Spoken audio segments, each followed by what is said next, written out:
Tiger reserve की जो सबसे बड़ी विशेषता है वो ये है कि एक नया टाइगर रिजर्व है। इसकी स्थापना 2014 में हुई थी और अभी हम लोगों ने रिसेंटली 12 साल कंप्लीट किए हैं।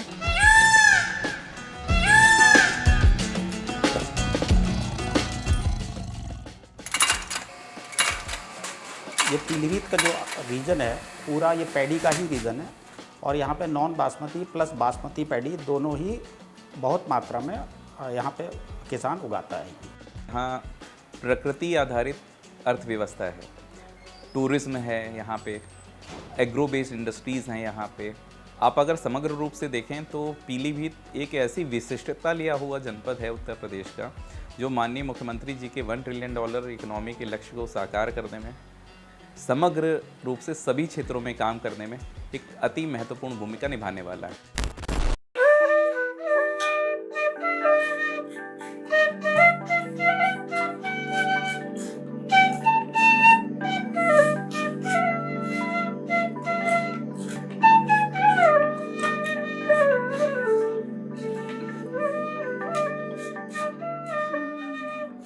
जो भी आए तो मंत्री वगैरह सबको गिफ्ट करी गई कि पीलीभीत में ये चीज़ बनती है। ये पीलीभीत बांसुरी नगरी उन्होंने फिर रख दिया नाम। जब उन्होंने देखा कि सब कुछ है, फिर यहाँ पर बड़ी से बड़ी बांसुरी बनाई गई तो बांसुरी महोत्सव हुआ। 16 फीट 6 इंच की बांसुरी मैंने बनाई।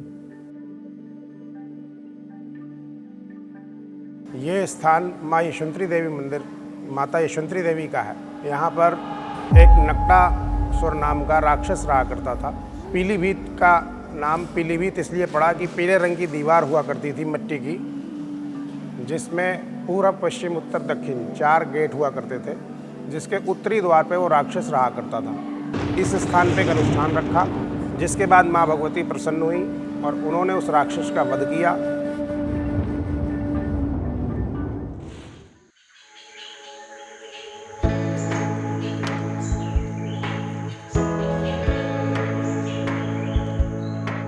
अगर मैं आपसे कहूं कि उत्तर प्रदेश में एक ऐसी जगह है जहां जंगल सांस लेते हैं, जहां नदियां जन्म लेती हैं, जहां बाघों की दहाड़ और बांसुरी की मधुर तान एक साथ सुनाई देती है, जहां प्रकृति, आस्था और विकास एक दूसरे के पूरक बन चुके हैं, तो शायद आप यकीन न करें, लेकिन उत्तर प्रदेश के तराई क्षेत्र में बसा एक जिला इन सभी पहचान को अपने भीतर समेटे हुए है। ये है पीलीभीत, वन और वन्य जीवों के मामले में सबसे समृद्ध, एक ऐसा जिला जो आज प्रकृति संरक्षण, पर्यटन, कृषि, उद्योग और आत्मनिर्भरता की नई मिसाल बन रहा है। पीलीभीत की पहचान सबसे पहले उसके जंगलों से ही शुरू होती है। घने साल के वृक्षों के बीच फैला पीलीभीत टाइगर रिजर्व आज देश के प्रमुख टाइगर लैंडस्केप्स में अपनी जगह बना चुका है।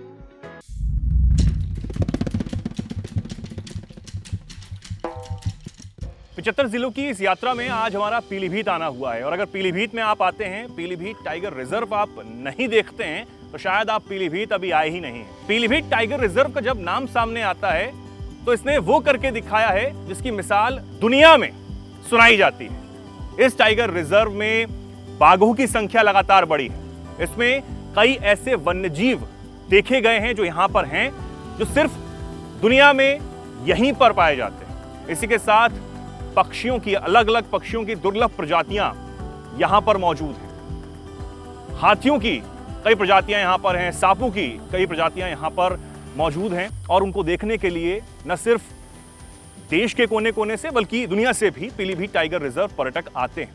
अब उन पर्यटकों के लिए कई विशेष सुविधाएं यहां पर बनाई गई हैं, बनाई भी जा रही हैं, ताकि यहां पर आने वाले जो पर्यटक हैं उनको एक दुर्लभ जो आनंद है वो यहाँ पर मिल सके।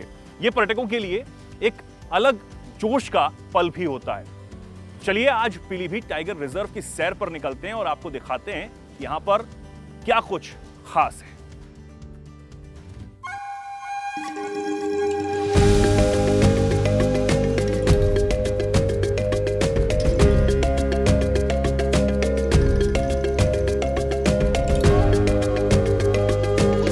मेरा नाम रवि सरोज है। मैं nature guide Pilibhit tiger reserve से। ये जो पॉइंट है इसको बाइफरकेशन बोलते हैं। ये जो मेन कैनाल है इसको शारदा कैनाल बोलते हैं। उससे ये शारदा कैनाल से यहाँ पे 3 डिवाइड हो गई है कैनाल। इसे बाइफरकेशन पॉइंट का नाम है। एक जो कैनाल है वो चूका रिजर्वायर है, वहाँ पर पानी को स्टोर कर रहे हैं।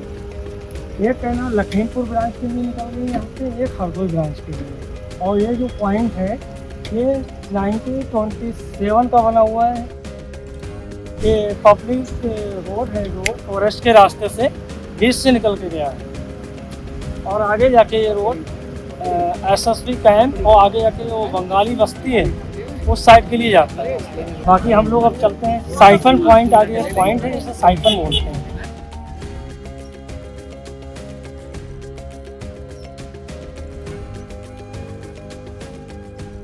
जो पॉइंट अब इस टाइम हम लोग हैं इसको साइफन पॉइंट बोलते हैं। एक कैनाल इसके ऊपर से जा रही है, एक कैनाल इसके नीचे से जा रही है। जो नीचे वाली कैनाल है वो चूका डैम से पानी कम करने का काम कर रही है, और जो बाइफरकेशन से है जो पॉइंट हम लोगों ने देखा था वहाँ से पानी को स्टोर किया जाता है वहाँ चूका डैम में। इस टाइम हम लोग चूका बीच पॉइंट पे आए हुए हैं। ये जो चूका पॉइंट है ये पानी शारदा जो कैनाल है उससे ये पानी स्टोर कर रहे हैं यहाँ पे। ये 74 वर्ग किलोमीटर में ये एरिया फैला हुआ है।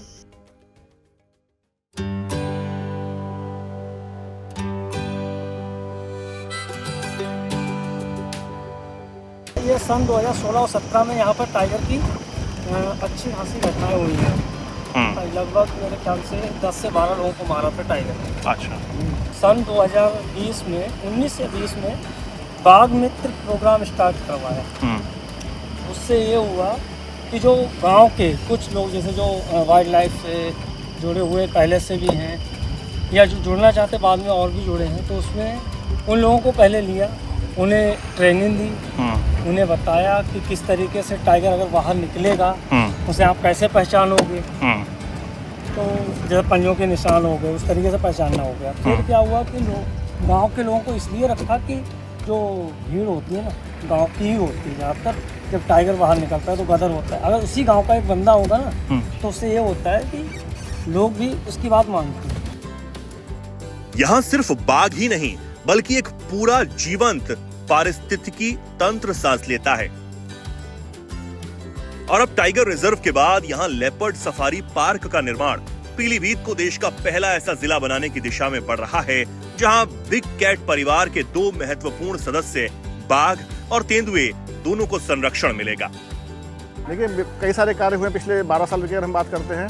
सबसे महत्वपूर्ण जो कार्य हुआ है वो यहाँ पे चूका एक एरिया है, चूका बीच उसको बोलते हैं पॉपुलरली। वहाँ पे पर्यटन क्षेत्र का विकास हुआ है। तो वहाँ पर वाटर बॉडी है और जब पानी नीचे चला आता है तो एक बीच जैसा माहौल मिलता है। इसी के साथ साथ हमारे पास एक सप्त सरोवर क्षेत्र है जहाँ पे हम लोगों ने नया टूरिज्म एरिया डेवलप किया है। साथ ही साथ हमारे पास बाइफरकेशन एरिया है, साइफन है, सांभर ताल है, बारहसिंघा ताल है। तो कई सारे ऐसे अट्रैक्शंस हैं जो टूरिस्ट को अट्रैक्ट करते हैं। और साथ ही साथ हम लोगों ने यहाँ पे जो टाइगर के आसपास में जो है कई सारे होम स्टे भी बने हैं ताकि जो टूरिस्ट को एक अच्छी वर्ल्ड क्लास फैसिलिटी दे सके। तो एक पिछले 12 सालों में अच्छा विकास देखने को मिला है टाइगर रिजर्व के आसपास। ये मुख्यमंत्री योगी आदित्यनाथ के कार्यकाल में ही ये पहला जिला ऐसा बनेगा जहां पर लेपर्ड सफारी बनेगी।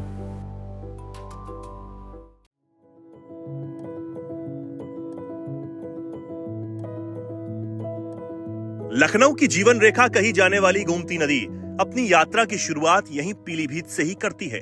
माधो टांडा स्थित गोमती उद्गम स्थल केवल एक भौगोलिक स्थान नहीं बल्कि करोड़ों लोगों के जीवन से जुड़ी एक धरोहर है।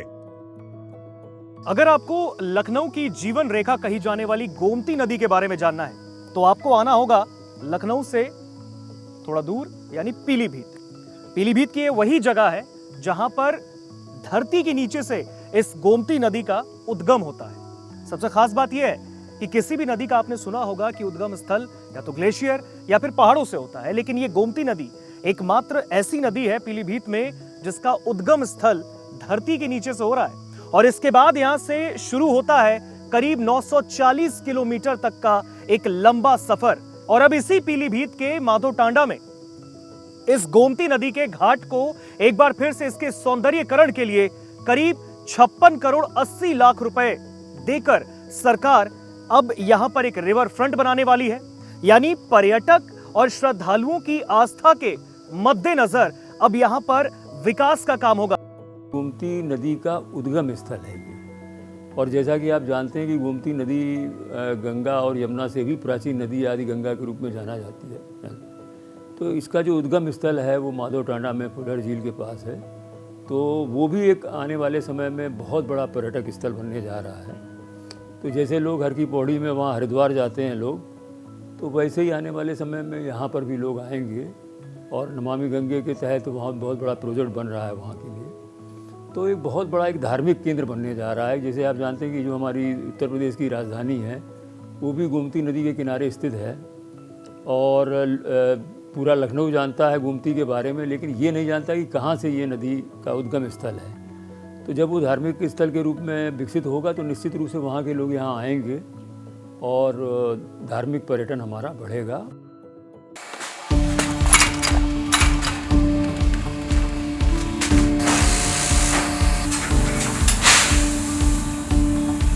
पीलीभीत को यूं ही उत्तर प्रदेश का राइस बाउल नहीं कहा जाता।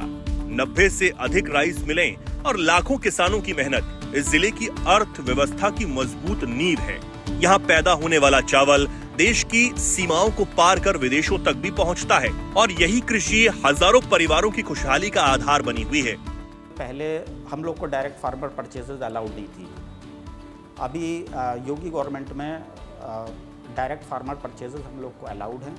और डायरेक्ट फार्मर परचेजेस पे जो हम प्रोसेसिंग के लिए जो पैडी प्रोक्योर करते हैं उसमें जो 1.5% मंडी समिति है वो भी एग्जेम्प्ट कर दी गई है। जो डायरेक्ट एम्प्लॉयमेंट है लगभग 100+ डायरेक्ट एम्प्लॉयमेंट है। और इनडायरेक्ट एम्प्लॉयमेंट आप कह सकते हैं फॉर एग्जांपल फार्मर्स वगैरह, तो ये मोर देन 5000। हम लोग का जो एक्सपोर्ट है वो टेंटेटिव 10,000 MT ईयरली का एक्सपोर्ट है। और वैल्यू वाइज अगर हम बात करें तो लगभग 65 करोड़ के आसपास ईयरली हम लोग का एक्सपोर्ट है। मिडिल ईस्ट एशिया में जैसे आप UAE के कंट्रीज़ आप ले लीजिए, सऊदी वगैरह ले लीजिए। और फार ईस्ट एशिया में आप ये सिंगापुर, मलेशिया, इंडोनेशिया, फिलीपींस और वेस्ट अफ्रीका में Ivory Coast, Benin, Algeria, North Africa में अल्जीरिया, इन सब कंट्रीज़ में हमारा एक्सपोर्ट। कनेक्टिविटी रेल की भी है और अब इतने हाईवे यहाँ पर 3 गुजरे हैं तो उन हाईवे से भी आप बहुत जल्द पहुँच जाएंगे। कनेक्टिविटी अब बहुत बेहतर हो गई है। अगर ये बात हम पिछले 5 साल पीछे की बात करें तो दिक्कत थी यातायात को लेके।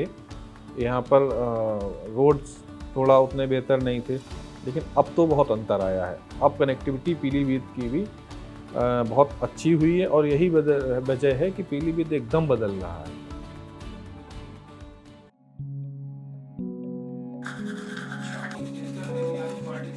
भगवान श्री कृष्ण की बांसुरी की मधुर धुन आज भी पीलीभीत के कारीगरों के हाथों में जीवित है।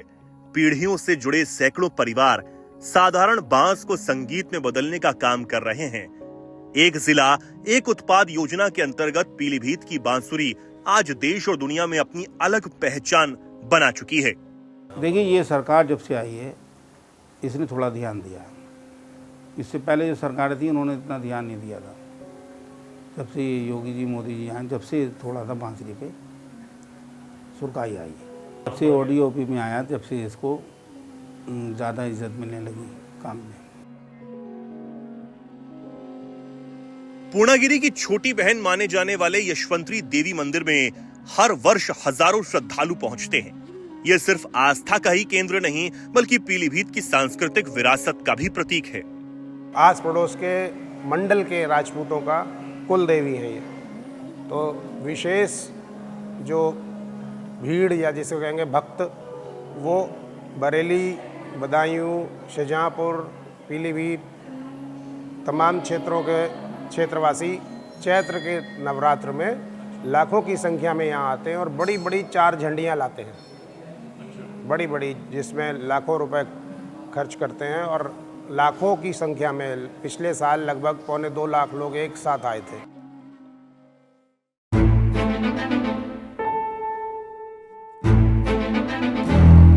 कभी बेहतर इलाज के लिए बड़े शहरों की ओर रुख करने वाले लोगों के लिए आज पीलीभीत में स्वास्थ्य सुविधाओं का नया अध्याय लिखा जा रहा है। मेडिकल कॉलेज के रूप में जिले को आधुनिक स्वास्थ्य सेवाओं का मजबूत आधार मिला है, जिससे न सिर्फ पीलीभीत बल्कि आसपास के जिलों के लोगों को भी बड़ी राहत मिली है।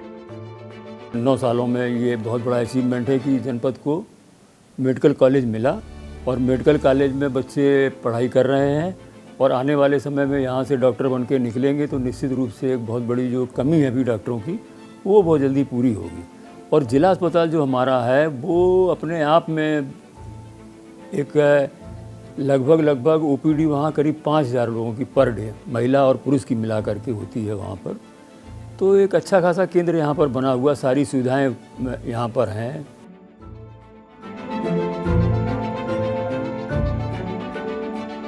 प्राकृतिक संपदा और कृषि आधारित अर्थव्यवस्था के साथ साथ अब पीलीभीत औद्योगिक विकास की दिशा में भी तेजी से आगे बढ़ रहा है। बेहतर कनेक्टिविटी, निवेश की बड़ी संभावनाएं और औद्योगिक कॉरिडोर जैसी परियोजनाएं जिले के आर्थिक भविष्य को नई दिशा देने का काम कर रही हैं। कृषि में ही यहाँ पे कुछ प्रगतिशील किसान हैं जो मशरूम में काम कर रहे हैं। मशरूम का एक यहाँ पे क्लस्टर विकसित हो रहा है। यहाँ एक क्षेत्र विशेष में केले की बहुत अच्छी उपज है। उस केले को अभी सीधे सीधे बाजार में भेजा जाता है और आप जानते ही होंगे कि केले का जो उत्पाद है, मतलब केले का जो फल है, उसके साथ साथ उसके रेशे का भी बड़ा महत्व है। रेशे से काफ़ी सारे उत्पाद तैयार किए जाते हैं जिन्हें हैंडीक्राफ्ट के तौर पर बाजार में पेश किया जाता है और इसकी विदेशों में बहुत अच्छी मांग है। एक जानकी ग्रामोद्योग संस्थान है खादी का, तो वहाँ पर आपको खादी की इतनी वैरायटी मिल जाएंगी कि आपको यकीन करना मुश्किल होगा कि क्या ये खादी से रिलेटेड है, ये के उत्पाद खादी के हैं। तो एक बहुत अच्छा और सबसे अच्छी बात है, वहाँ पर 150 से ज़्यादा महिलाओं को रोज़गार मिल रहा है। महिलाएं आपको न सिर्फ वो काटती हैं, उससे धागा बनाती हैं, धागे से कपड़ा भी बनता है। आने वाले समय में बहुत बड़ी संभावनाएं हैं कि यहाँ पर बहुत बड़ा एक इंडस्ट्रियल हब हमारा भरा पचपेड़ा में बन रहा है, जिसमें AB मौर्य ने करीब 1500 करोड़ का इन्वेस्टमेंट किया है और वो भारत की बहुत बड़ी एक फैक्ट्री शुरू होने जा रही है जो ईस्ट का निर्माण करेगी और ईस्ट यहाँ से एक्सपोर्ट होगा। इसके अलावा और बहुत सारे लोग यहाँ पर इंटरेस्टेड हैं, बड़ी बड़ी कंपनियों के लोग आ रहे हैं इन्वेस्टमेंट करने के लिए। बहुत ही इम्पॉर्टेंट है कि हमारे न सिर्फ जनपद बल्कि पूरे राज्य का जो क्राइम कंट्रोल है और जो कानून व्यवस्था की स्थिति है वो बहुत बेहतर हो। और आप सब इस बात को मानेंगे भी कि कई सालों से इस पे काफ़ी कार्य हुआ है और काफ़ी हद तक कानून व्यवस्था की स्थिति जो है बहुत ही अच्छी हो चुकी है और क्राइम कंट्रोल जो है वो भी बहुत अच्छा है। आज लोग काफ़ी सुरक्षित महसूस कर रहे हैं। पीलीभीत जहां जंगल सिर्फ पेड़ नहीं जीवन है, जहां नदियां सिर्फ जल नहीं सभ्यताओं का प्रवाह है, जहां बांसुरी सिर्फ संगीत नहीं विरासत है और जहां विकास प्रकृति के साथ कदम मिलाकर आगे बढ़ रहा है। यही है तराई का गौरव, वन्य जीव का प्रहरी, बांसुरी की राजधानी और विकसित उत्तर प्रदेश की नई तस्वीर पीलीभीत।